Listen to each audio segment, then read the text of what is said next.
the last video, we talked about things that you can do over at Grand Canyon West, and in this video, we are talking all about the South Rim, aka Grand Canyon National Park.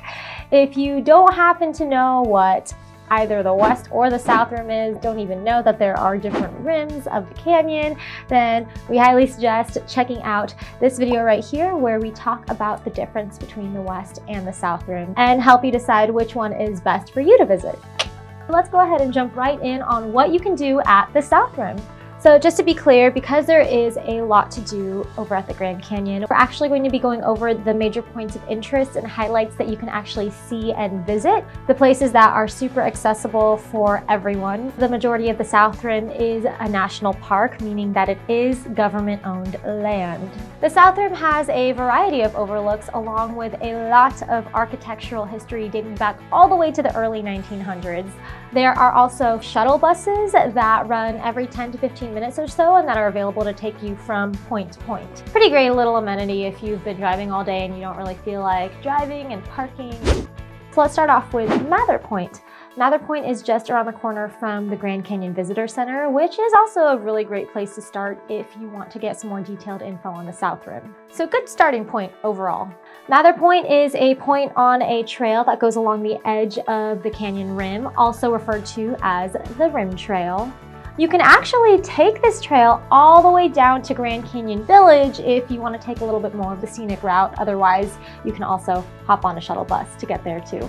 But more on that in a bit. We'll get to Grand Canyon Village, so make sure to stick around. So Maverick Point is basically a really popular lookout point that I personally love and still haven't gotten tired of, but it has extensive viewing areas along with paved walkways and railed overlooks that are all wheelchair accessible as well. Not a lot of heavy labor involved, but the views are absolutely incredible. So it's really nice in that you don't have to do a lot to get really great views of the canyon. But we actually do have another video that features a little bit more of Maverick Point if you're interested in seeing that, so right here. And if you do want a photo with the official Grand Canyon National Park sign, I believe Maverick Point is the only place that has it, so be sure not to forget about that on your way in or out. Another really popular photo to take here is on top of this big rock that's kind of just in the middle of the main viewing area when you first walk in. I guess it depends on where you come in from, but if you're coming in from where the national park sign is and you just walk straight past it into the big main viewing area that you first come across, there is usually a line to take a picture at this rock that's, again, just in the middle of everything. And the reason why it's so cool is if you do it right, you can give the illusion that you're standing on top of the Grand Canyon. I kind of tried. Honestly, I could have done better. But if you guys end up going and taking a photo, then tag us because we would love to see what you guys come up with. Grand Canyon Village is seriously so cool, especially if you're a history buff or just have an appreciation for history and architecture, because this place is loaded with it all. And of course, breathtaking views, seriously. Because there is so much going on in Grand Canyon Village, we are actually going to be dedicating a whole separate video just on Grand Canyon Village itself. We of course will still cover it right now, but if you want to get more in-depth info on it, then make sure you're subscribed to our channel so if it hasn't come out yet, you can watch it when it does.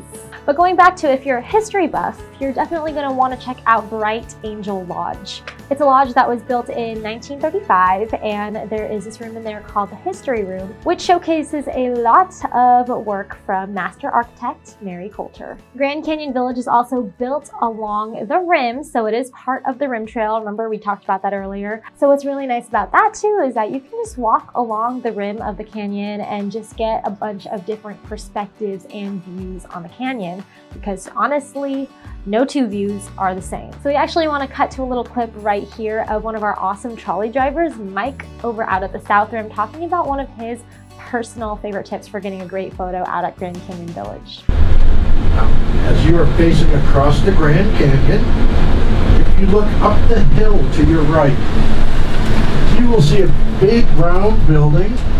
Now to the left of that building, as you're facing it, there's a flagpole. If you walk directly up to that flagpole, it'll take you about 8 minutes or less. Once you get up to that flagpole, those are the best photos you can get anywhere in the whole Grand Canyon. At that flagpole, it actually opens up to a panoramic view So when you take photos, it will be 18 miles across to the other side. About 6,000 feet straight down. But at that flagpole, it will be 45 to 50 miles down the canyon as it winds down. You're going to get some great pictures today, guys. Other things to check out in the Grand Canyon Village include the Hopi House, Mary Coulter's Lookout Studio, the Kolb Studio, and the El Tovar Hotel. And of course, another major thing that you can and should do at the Grand Canyon when you're out there is to take a magnificent, awe-inspiring helicopter flight. The Grand Canyon is so vast, so spectacular, and there are all these different incredible views that you can get while you're out there, but nothing will ever compare to soaking it all in from the best seat in the house, the sky. The wraparound glass design of our EcoStar helicopters really helps you get to the best view that you can get of any aircraft or helicopter. Seriously, the really big benefit of being able to experience the Grand Canyon from the perspective of a helicopter is that you'll have the opportunity to see some of the most remote and untouched parts of the Grand Canyon that you really wouldn't be able to access otherwise. You get to see the South and the North Rim all in one sitting. This also includes the Kaibab National Forest, which is the world's largest ponderosa pine forest. You'll see the Colorado River and the Dragon Corridor, which is the widest and deepest part of the canyon.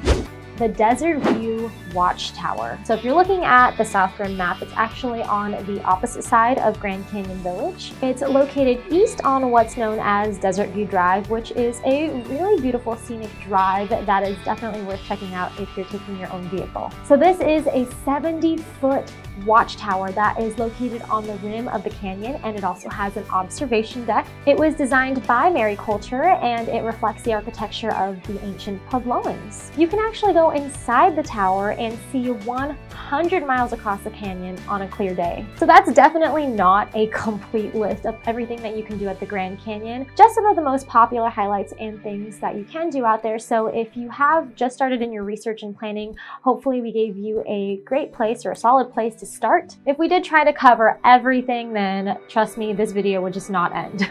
And if you want even more insight on more things that you can do at the Grand Canyon, then be sure to check out these videos right here. Happy planning and have an amazing time out there.